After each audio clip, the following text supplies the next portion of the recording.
நேற்றைய தினம் சட்டப்பேரவை நிகழ்ச்சி துவங்கியவுடன் அனைத்து இந்திய அண்ணா திராவிட முன்னேற்ற கழகத்தினுடைய சட்டமன்ற கட்சியினுடைய எதிர்க்கட்சி துணைத் தலைவர் திரு உதயகுமார் அவர்கள் ஏற்கனவே 11/1/2022 தமிழ்நாடு சட்டப்பேரவை விதி 68 படி மாண்புமிகு திரு எம் அப்பாவு அவர்கள் பேரவைத் தலைவர் பதவியில் நீக்க வேண்டும் என்ற கடிதம் வழங்கியுள்ளார்.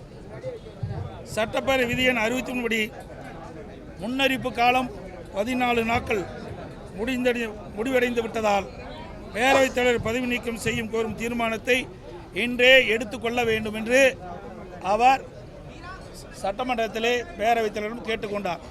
ஆனால் சட்டப்பேரவைத் தலைவர் இந்த கோரிக்கையை ஏற்க மறுத்துவிட்டார்.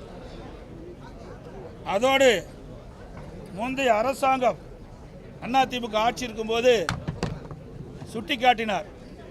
அதை சுட்டிக்காட்டது அது ஏற்புடையதல்ல. ஏற்கனவே அன்றைய எதிர்க்கட்சி தலைவர் ஸ்டாலின் அவர்கள் அன்றைய சட்டப்பேரவைத் தலைவராக இருந்த திரு பி தனபால் அவர்களை பதவி நீக்கம் செய்ய வேண்டும் என்று தீர்மானத்தை 14 நாட்கள் முடிந்தவுடனே எடுத்துக்கொண்டோம். இது வரலாறு, இதை யாரும் மறுக்க முடியாது. ஆக 14 நாட்கள் நிறைவடைந்த பிறகு கடிதம் கொடுத்து 14 நாட்கள் நிறைவடைந்த பிறகு முறைப்படி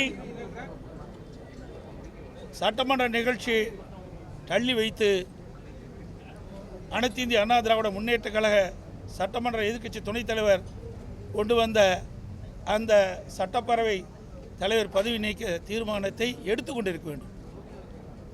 இதை அவர் மறுத்த காரணத்தினாலும் அதோடு கடந்த ஒரு வார காலமாக டாஸ்மாக் தலைமை அலுவலகம் மற்றும் இதர அலுவலகங்களில்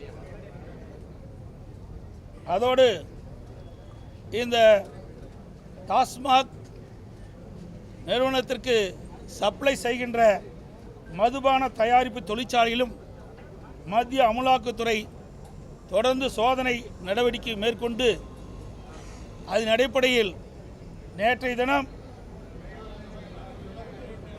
ஒரு செய்தி பத்திரிகையிலும் ஊடகத்திலும் வந்துள்ளன. அமலாக்கத்துறை செய்தி வெளியிட்டது. அதில் 1000 கோடிக்கு மேல் முறைகேடு நடந்துள்ளதாக செய்தி வெளியாகியுள்ளன. விசாரணை தொடர்ந்து நடைபெற்றுக் கொண்டிருக்கின்றது. இந்த விசாரணை முழுமையாக முடிவடைகின்ற பொழுது சுமார் இந்த டாஸ்மாக் நிறுவனத்தின் மூலமாக கிட்டத்தட்ட 40,000 கோடி அளவுக்கு ஊழல் நடைபெற்றிருக்குமோ என்று சந்தேகம் எழுகின்றது. இந்த அரசு அதை பற்றி இன்னும் எந்த ஒரு செய்தி வெளியிடப்படவில்லை. கிட்டத்தட்ட அமலாக்கத்துறை ரெய்டு நடத்தி அந்த ரெய்டு மூலமாக 1000 கோடிக்கு மேல் முறைகேடு நடந்துள்ளதாக அறிவிக்கப்பட்டும் இந்த அரசு எந்த செய்தி வெளியிடாத காரணத்தினால் அதையும் நாங்கள் சட்டமன்றத்திலே குறிப்பிட்டு இதற்கு தார்மீக பொறுப்பேற்று இந்த திமுக அரசு ராஜினாமா செய்ய வேண்டும் என்று வலியுறுத்தி வெளிநடப்பு செய்திருக்கின்றோம். இல்லை, அது பின்னாடி வந்து பேசுகிறோம்.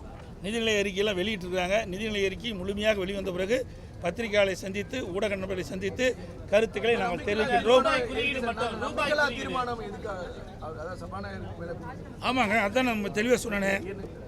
11/1/2025 தமிழ்நாடு சட்டப்பேரவை விதி 68 படி மாண்புமிகு திரு எம் அப்பாவு சட்டப்பேரவைத் தலைவர் பதவி நீக்க கோரும் என்று கடிதம் வழங்கியிருக்கிறார். அது குறித்து தான் அந்த தீர்மானத்தை வலியுறுத்தி தான் இன்றே இந்த தீர்மானத்தை விவாதத்துக்கு எடுத்துக்கொள்ள வேண்டும் என்று வலியுறுத்தினோம். அதை நிராகரித்து விட்டார். அதோடு இந்த மதுபானத்தில் நடைபெற்ற ஊழல்கள் குறித்தும் சட்டமன்றத்தில் நாங்கள் இந்த அரசு மிகப்பெரிய ஊழல் நடைபெற்றிருக்கின்ற காரணத்தினால் ராஜினாமா செய்ய வேண்டும் என்று வலியுறுத்தி சட்டமன்றத்தில் நாங்கள் வெளியிடப்பு செய்தோம். நல்லா அடுத்தது